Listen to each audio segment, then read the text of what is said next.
Hello, everyone. My name is Marius Tănescu. If you don't know me, for the last few years, I'm living in Chicago. I'm originally from Romania, but I'm very, very passionate about a new industry called blockchain technology. And because I was looking to learn a lot, I got in touch with different key players, with different people that they know a lot about blockchain, that they have experience, that they are the pioneers in the industry. And I was thinking, what if I'm going to start a podcast, if you want to call it, an interview to talk with people that they have knowledge, they have experience in blockchain, and they can share with us their ideas, their vision, their passion, their mission, if you want. Because I truly believe blockchain technology, together with AI, is going to be the future. And I don't know if that's the right way to say it. Maybe it's the present that is going to change the future. And that's why I really, really like to talk about it. And as I said at the beginning, I'm very passionate. But this is my goal. My goal is to ask questions. My goal is to learn a lot from people that they really know what's going on in the industry. And if you are here for the beginning, if you never heard about blockchain, or if you want to learn more about it, probably this is the best place to be, because I'm a beginner. Even if I am like 5 years in the industry trying to learn as much as possible, I'm still at the beginning. I'm a beginner, and I like to learn a lot from people that they have more experience.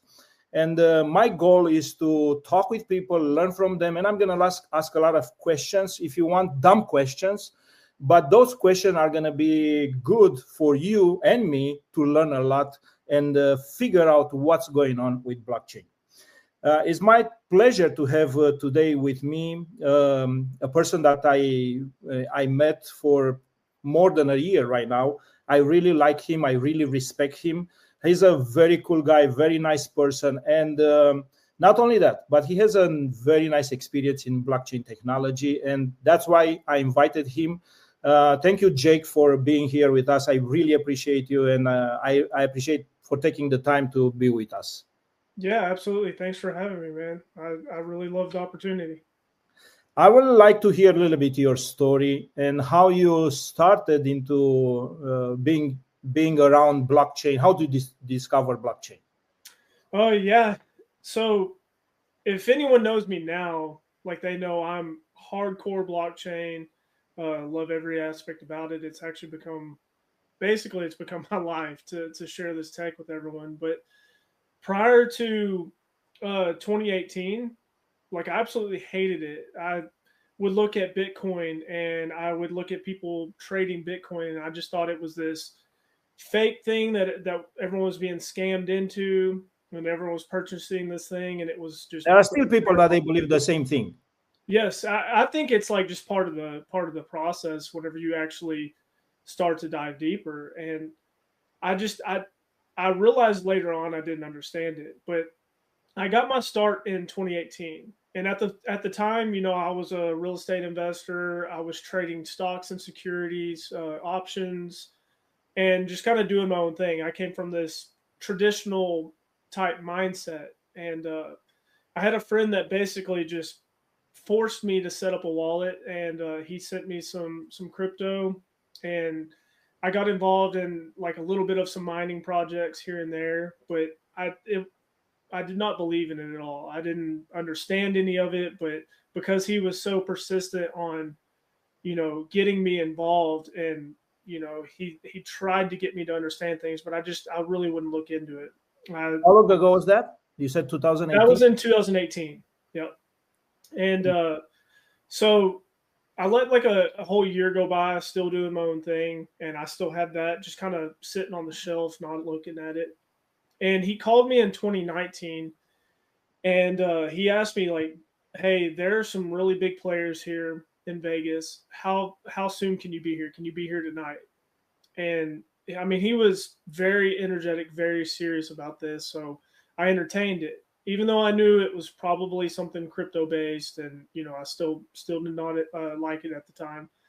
Uh, but yeah, I said, sure. I looked, I remember booking my tickets, within 30 minutes after that call, and barely made the last flight out for that night to get into Wow. Vegas. And so I landed in Vegas, and he was right. Started hearing about some of the names that were there, some very big people. One guy that had started one of the largest IPOs, Zynga Games, MySpace founder. There was a Overstock.com interim CEO there. Just a lot of awesome people. Some developers for Farmville, Words with Friends, Mafia Wars, some of the big games that people were playing on mobile and Facebook. And I started interacting with some of these people. So I started looking at, like, maybe they know something that I don't know. I mean, these are much smarter people than me. They're much more successful than me. So if they're excited about this, I probably should take a deeper look. And the missing element that I had was, it was blockchain. There's this whole underlying technology, this whole underlying infrastructure built that sustains all this. I started to understand Bitcoin. It's no longer this centralized server where, banks have control over all of these finances that are traveling through it. It's that server busted up in, thousands of different pieces, to where individuals actually own a piece of that server that verifies transactions globally. And so I understood the concept of blockchain at the time. But even then, I was kind of struggling with Bitcoin, because I'm like, okay, well, what's the use in that? And what was being talked about here was actually what was called Arcade at the time. It became Gala Games, if you've ever heard of that Yep, project. sure. And he was I sat down with one of the developers, and he really made me understand utility, which was really missing in the crypto space, because everyone else was just getting into a project, maybe building a network, and all they cared about was the value of that token, and that was it. And it was all speculative. But he started talking about how he would be ran out of boardrooms for, as a developer, wanting to produce something as a passion. He wanted to make the next best game, and the boardrooms would say, well, I don't know, it sounds interesting, but we don't know if that's tried and true, if that can make money. So go ahead and take last year's game and kind of cookie cutter stamp it out, put a different spin to it, and we're going to put it back out there because we know that makes money. And it made him sick, because he no longer had, he was no longer able to convey his passion of creating entertainment for consumers, which is how things should be, right? We're Yes. all tired of the same thing being spun up. You look at remakes of movies and everything else, and they're never the same as the original. So he talked about this other aspect of gaming on blockchain. He said you can own a piece of the server. You can actually earn rewards for building that infrastructure. And not only that, you can actually own pieces inside of the game. So he brought up, Fortnite was like one of the big crazes at the time. And he said parents, or even just people that, like adults that play the game, are just wasting money into a black hole. They're buying the different skins for the characters and the weapons in the games, and all these other things as microtransactions, and it's just money that's gone, and it's all going to this central server. So if that game manufacturer wants to delete all that with one keystroke, they can, and it's all wiped out. So he said, if you put that on blockchain, that's in your wallet. You own it, and the people that keep the infrastructure alive, they own all of that infrastructure. So not one single authority can just wipe all that stuff out. It's actual a digital asset for that game item. And so he talked about, if someone gets bored with that game, they can actually sell that item to someone else that's wanting to start playing that game, and they could take their money from that and put it into the next game or continue playing. And so I understood this consumer base of, like, products and services flowing through, and that digital asset uh, being able to have like a marketable value to it. And all of that flows through the blockchain, utilizing the currency that empowers that blockchain, which was Gala. So That's awesome. yeah, so I really started to understand uh, the infrastructure and the technology side of it, I went deep down a rabbit hole after that. I had purchased some nodes and I started supporting that project. I only got 4 nodes at the time. That was all I could afford, but did really well with that. Very nice. Yes, you already introduced us few ideas about what blockchain is. You talk about the centralized versus decentralized. You talk about wallets. You talk about nodes. Can you explain a little bit more the idea of blockchain? How exactly you see the blockchain, and how this can be applied for a project, for a business? You're talking about the utility, which majority of the projects, as far as I know, they don't have too much utility. There are only few good projects that they really have utility. They have customers, and they produce real revenue. Yeah, other than like some of the projects that I've gotten involved here, no one's actually using the technology for how it's designed to be used. And I'll just simplify.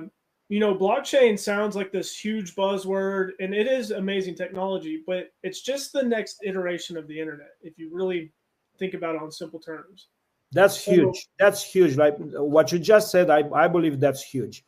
Because yeah, I remember 95, 96, and even if you Google right now and say, okay, how they try to explain in 95, 96 the internet, nobody was able to give a full picture how internet is going to develop in the next year. yeah, And it was kind of like nobody understood, and they were trying, oh, the internet is going to do this, is going to do that, but they were not able to fully explain. And I believe that we are right now in 95, 96 of the blockchain, where we are trying to figure out how it's going to be, but it's kind of hard to explain. And that's why I want you to explain a little bit for us. yeah.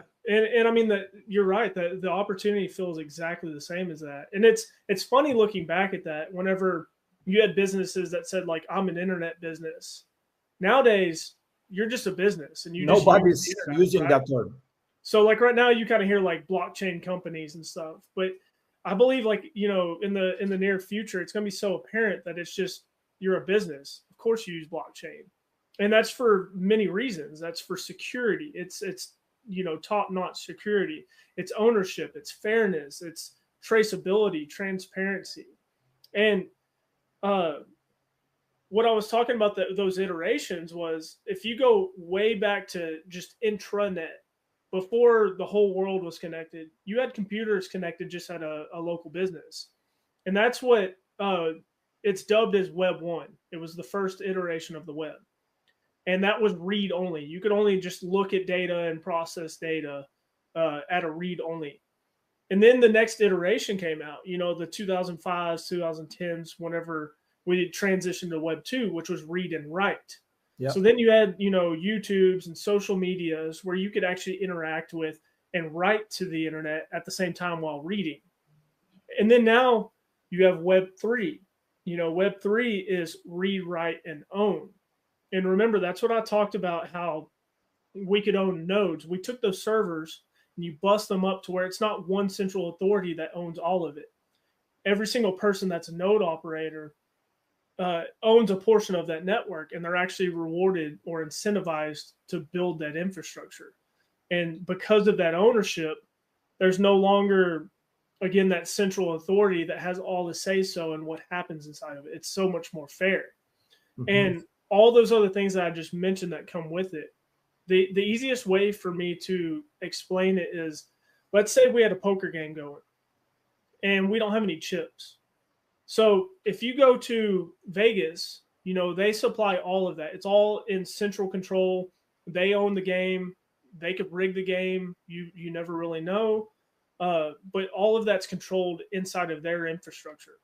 And they're also going to collect all of the revenue and the fees and everything else, like the buy-ins, all the different things that happen. But if we wanted to just start our own poker game and we don't have any chips, how would we do that? How would we make sure that we have a fair game? And the fair way is everyone participates. Everyone has a public ledger that is at the center of the game, and we check it after every single round. So the first round takes off and we play. And let's say you win the hand, and we all mark it down, we all verify, and then we move on to the next hand.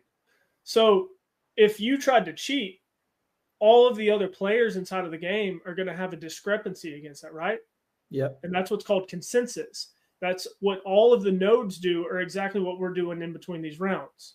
And if you've ever heard like what these rounds would be called blocks. That's why it's a blockchain. Mm-hmm. Every single block is looking at transactions, going out for consensus to all of the nodes, verifying that consensus, saying it's good, lets it go through, and moves on to the next block. So there's a lot of security inside of that, but there's also transparency. Like you can go back to the beginning of a blockchain and always look at any transaction hash if you want to see all of the different transactions that happen inside of that block. Very interesting. Yep. And now like we're already advancing into Web 4. Like we're one of the very few that I can think of that is actually putting AI with blockchain. Wow, very interesting. Then the blockchain is something that is decentralized, the community owns, is transparent, transparency is verifiable. You can go back and see every single transactions, which that's huge for any business. Yep. And it's 24/7 and it's global. Now, how can you see this apply for future? Really anything. Like if you can think of any type of system that is corrupt or it needs transparency, I mean, you can apply that to healthcare. You know, your own data, we should be able to hold these things. We shouldn't have to worry about this central authority over here that has, you know, your entire health history, and then this one over here, and then there's discrepancies between them. Like that's something you should hold. Or you could talk about food. You know, there's all kinds of things that we don't know where our food comes from. We don't know what's in our food. We don't know any of these things. One that I learned about that I wasn't aware of was the unethical mining practices that come with, you know, gold mining, lithium mining, all these other things, utilizing, you know, child labor and all of the unethical and like bad environmental practices that take place during all these things. Any type of traceability, you know, BlackRock getting into ETFs with Bitcoin now. One of the big problems with commodity trading is, like, if you think gold, for instance, it can be paper sold. Because people are buying paper gold, you don't really know if there's actually gold in existence that backs that. Sure, they have third-party auditors that go to the warehouses and they sign off and say, yes, it's there. But you have to trust that third party, that they're not being paid, or that there's some type of corruption or even just human error there.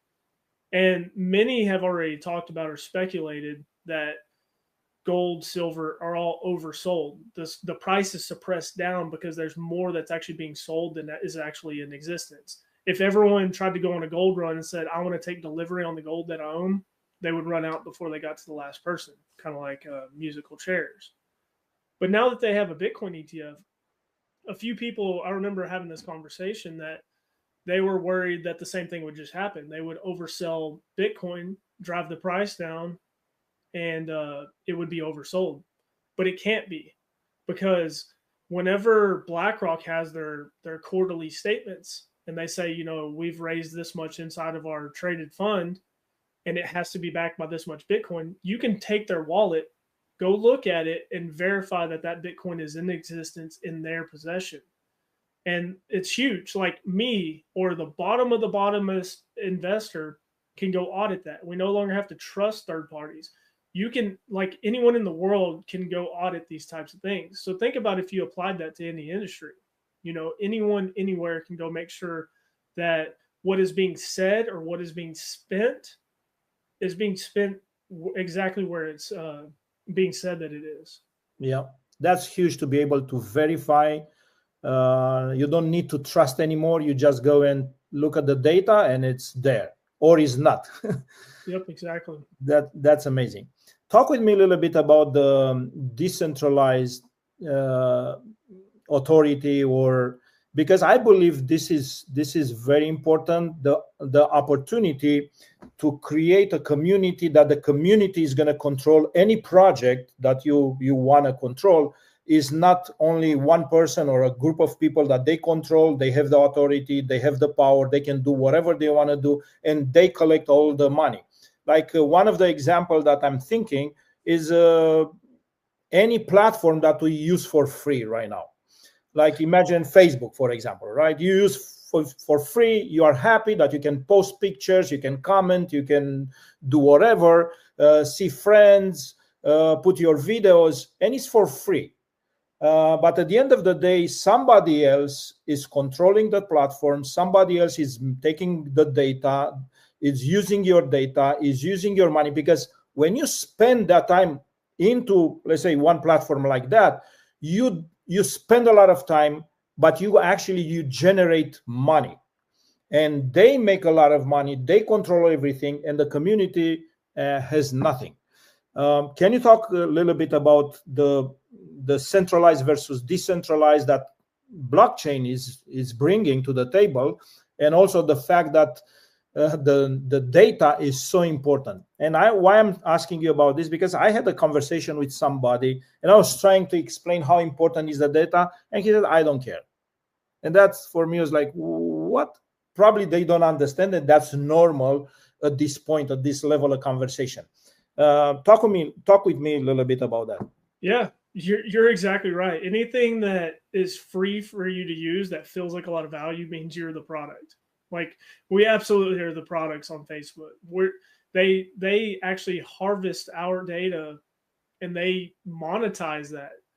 If and it's, it's fine in a certain way if you are the one willingly giving up your privacy and data, but we also feel you should be rewarded for that because that's yours. See, I never thought like that. I never thought before. I was happy to use Facebook and see my friends and share the ideas, whatever. Yep, and it is. It's a cool platform. It's an amazing place to connect. But like you said, we're basically like cattle out in the field being milked of our data.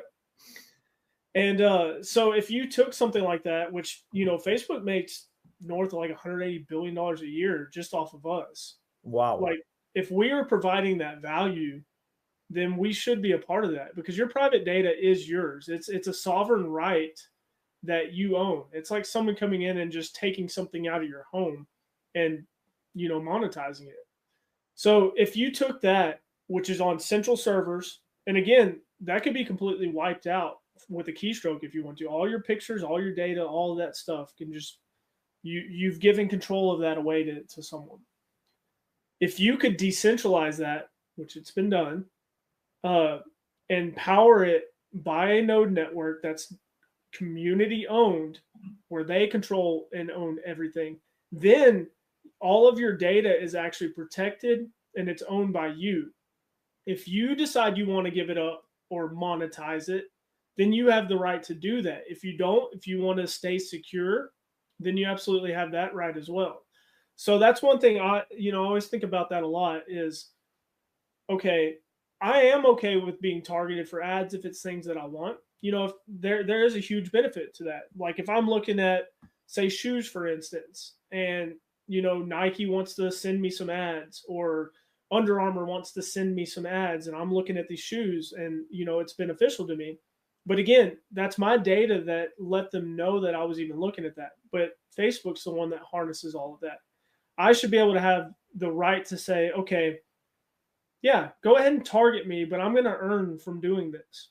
But not only that, the platform that we're on, because we as community members all own this, if they're going to target me with ads, they're going to utilize the reward mechanism that is empowering our community. So if all these companies want to take $180 billion a year and feed it into a central corporation to target ads, why don't you come over to this community over here, take that $180 billion a year and flow it through our network utilizing our token and reward all of us for doing that? It's shared ownership at that point. It's no longer a central authority just harnessing all of this. That's huge. Even when I heard this for the first time, I was using a lot ChatGPT. And when I heard that actually they are giving the platform for free at a beginner level, and you can interact a lot with the platform, and you can learn a lot. You can find out a lot of information. But when I heard that actually they own the data, they control the data, and obviously they make a lot of money, for me that was a big question mark. And I prefer a platform where the community is owning that data. Yep. And that's AI is that next step, and it's so much scarier because if you think about just Google with search engine optimization, or you're talking about Facebook and collecting and harvesting all of this data, AI is almost like a collective consciousness. It's all of our consciousness, all of our thoughts being fed into a machine that can actually process this at very high rates. It's so much scarier to think about that data being in control of one or a few companies. So it's something needs to throttle that. Something needs to be governed by governing that, and that would be blockchain, because it's multi-tier owned, and everyone that comes into the platform is on a fair level playing field. That control harness can actually throttle that to where it can be not only in a secured manner, but just a fair manner to where it's not actually exploiting a community, because that's where the real value in, our eyes and our ears as a collective whole is what's valuable. If you can congregate a bunch of people digitally in one place, obviously that's where the value is, because companies can target that. It's an easy place for them to be able to share their product or their service with a whole lot of people, and especially if they're educated on that product or service. But why do we need to have this king reigning over us and him collecting everything? Why can't we own it all? Why can't we share in that revenue? But the funny part is, like, before I hear about blockchain and what we can do with the blockchain, I never asked that question. I didn't care. I was happy to use the platform. Whatever platform was, like, I was using it, and that's it. Right now, I'm using Rlink. It's a new platform which is on blockchain, is decentralized, is community owned, and the data is not somebody's that's holding the data, is the community. And also you can share the data, or you can say, no, I don't want to share the data and monetize it. That's why I'm using this platform called Rlink, which is kind of like any video conferencing called Zoom or Google Meet or anything else. I think you like it. I don't know if you like it or not, but is doing the job. In my opinion, is much better than other platforms. But the funny part is that here I can talk with you freely. I know that nobody's listening, and nobody's gonna take our data and sell it to somebody, maybe in China or somewhere else.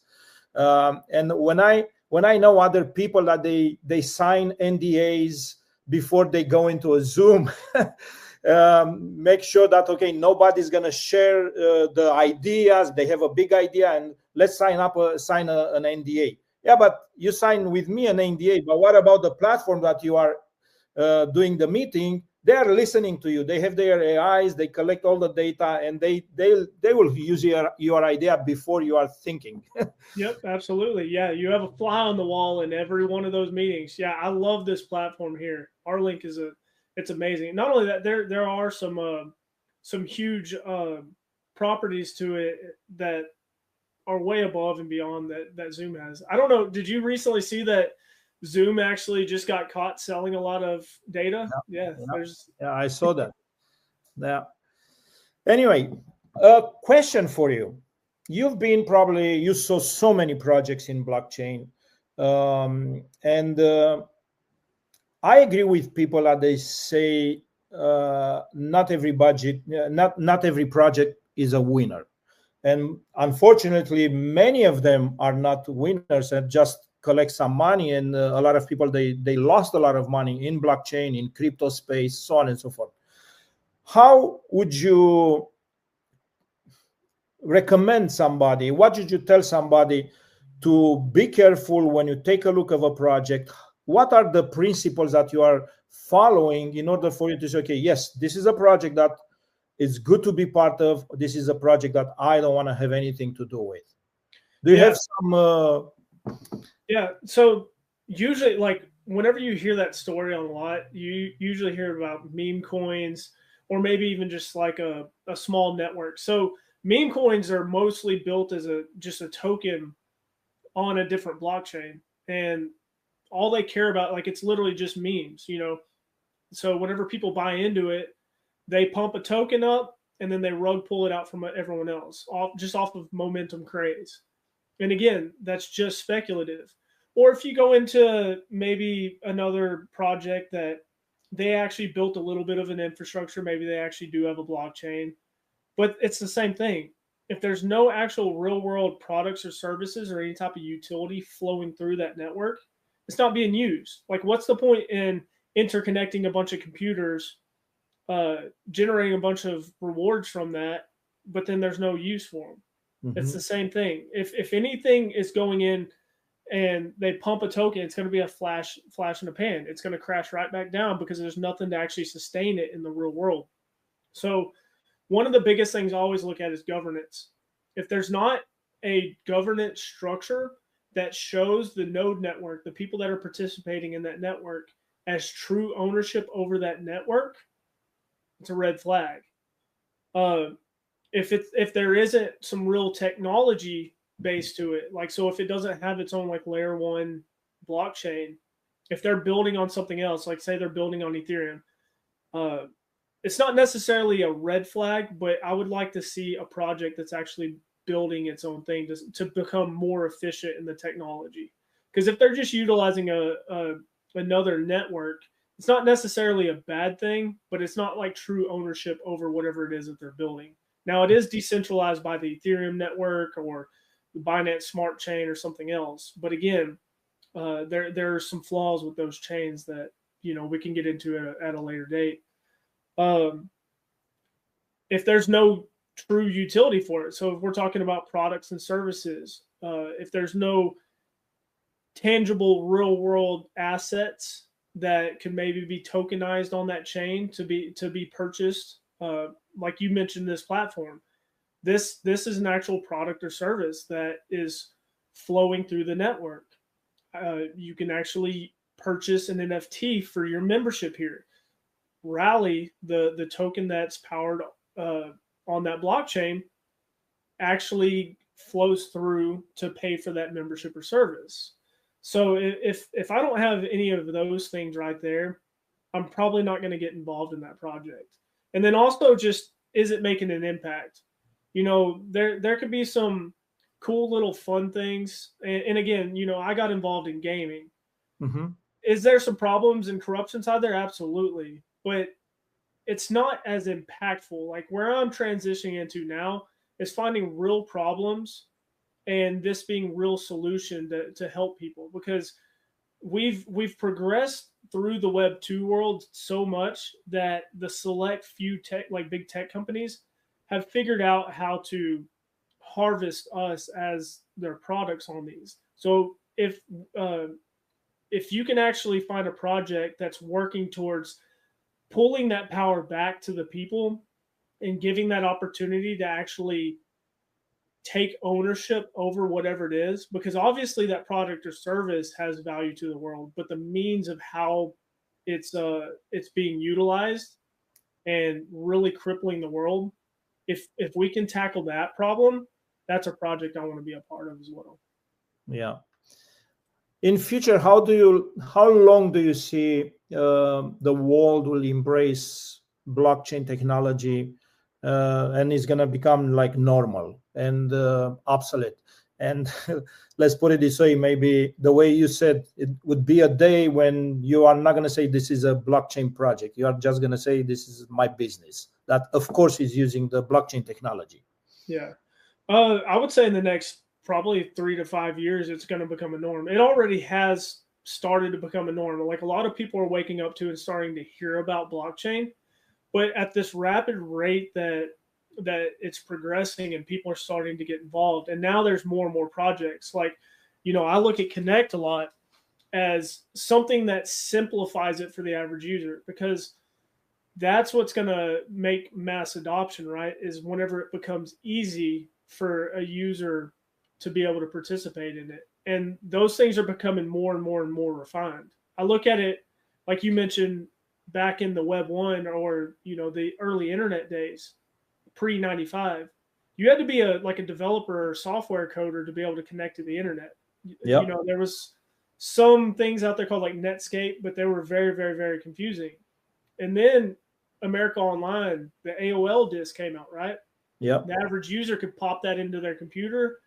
It was a nice user interface, and people started interacting with the internet, started sharing with their friends of like, hey, look how cool this is.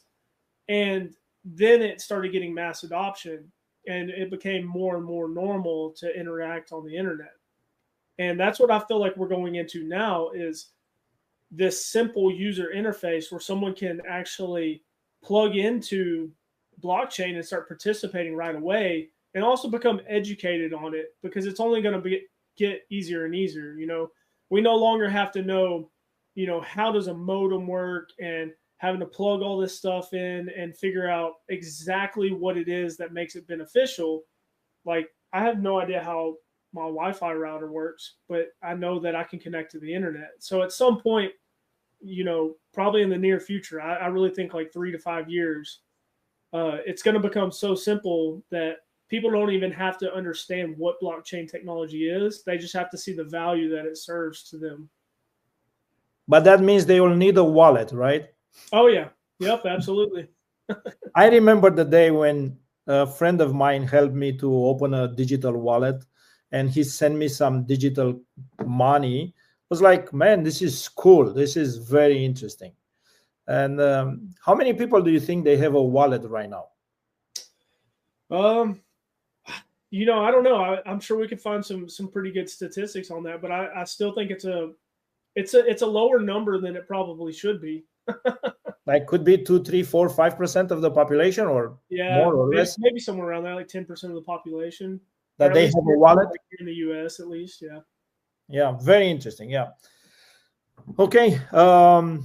Any project that you work on or you like more than others, and you can say, pay attention to this project? Yeah, so I mentioned Connect for that reason of making it simple and educating people, and that's powered by the Wind blockchain through a product called Blockbot. That's the AI portion plus the blockchain portion that I mentioned. For that reason, because you're incentivized not only to simply plug into the network and start earning rewards, but you're incentivized to learn about it. You're incentivized to share it, because this technology is going to blow up no matter what. But with that extra fuel on the fire to actually incentivize someone to actually go out and share and help others connect into it and help get the world population and the masses up to speed, it's such a powerful thing. I feel like that's kind of like a base layer to bring everyone into a community to start participating in that. It's such a powerful blockchain that rewards you to be doing actions that I think truly change the world. This looks like a different protocol than Bitcoin or Ethereum. Yep. Because Bitcoin was proof of work. Ethereum started as proof of work.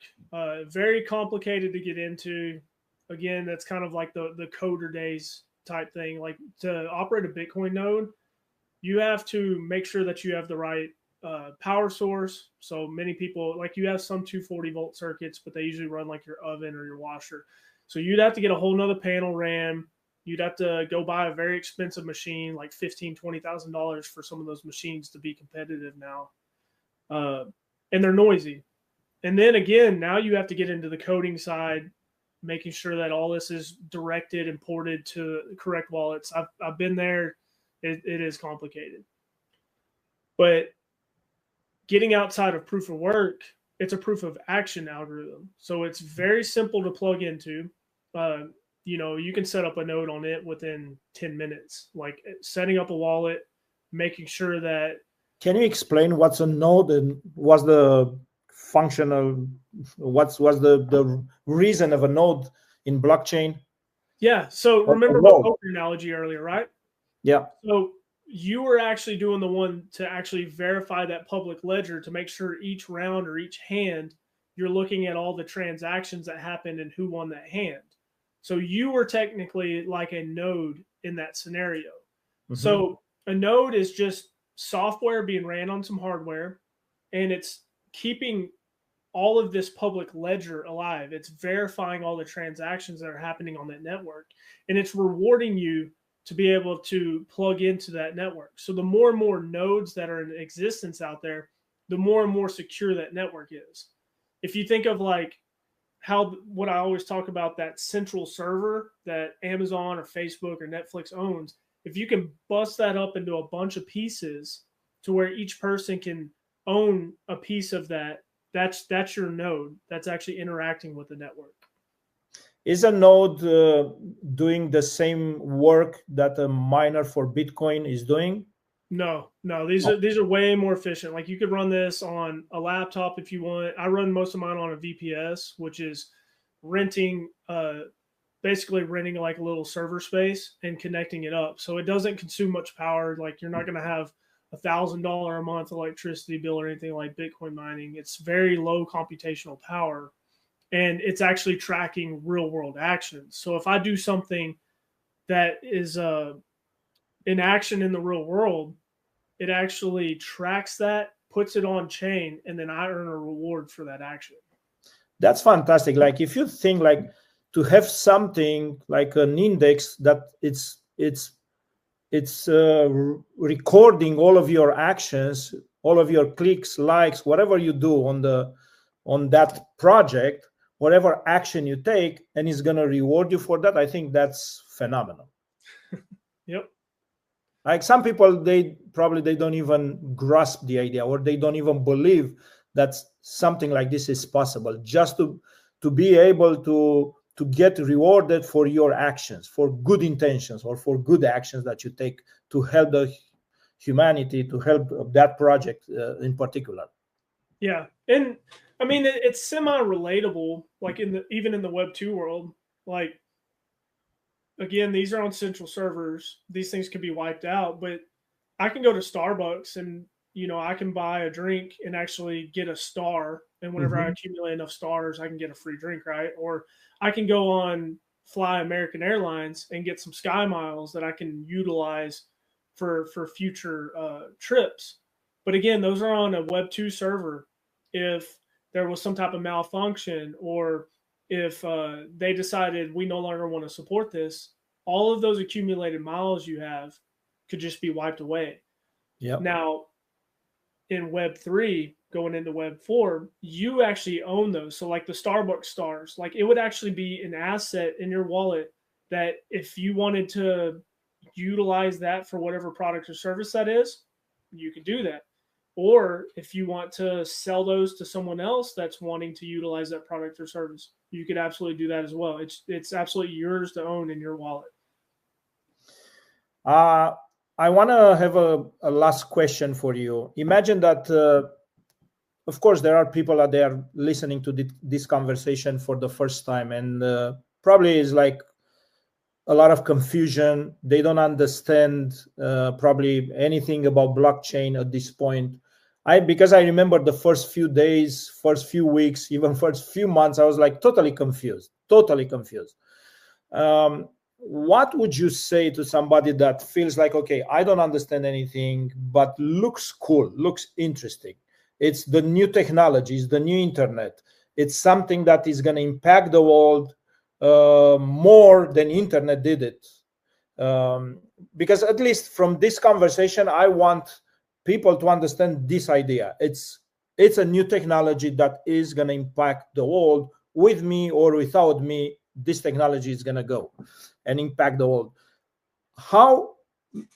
What am I going to do? What do you suggest me to do in order for me to be part of this or start learning? What's your suggestion?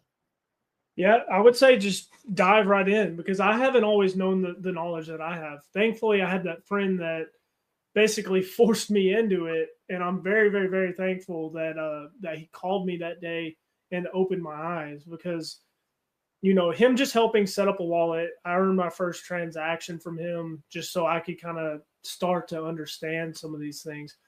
And again, I just leaped head first in. I purchased some nodes and started supporting the network, even though I didn't understand that.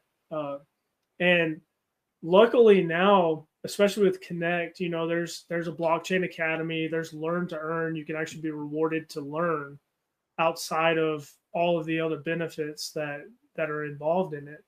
And just start participating. I mean, I always look at, it's kind of a term I've coined, but I always think of like the blind spot vision, where if you're not moving, or if you're moving at a flat rate, think about in your car. If there's someone in your blind spot right here, and you're either sitting still or moving at the same speed, you can't really see them. The only way to know that someone's in your blind spot is to accelerate faster so that you can see them.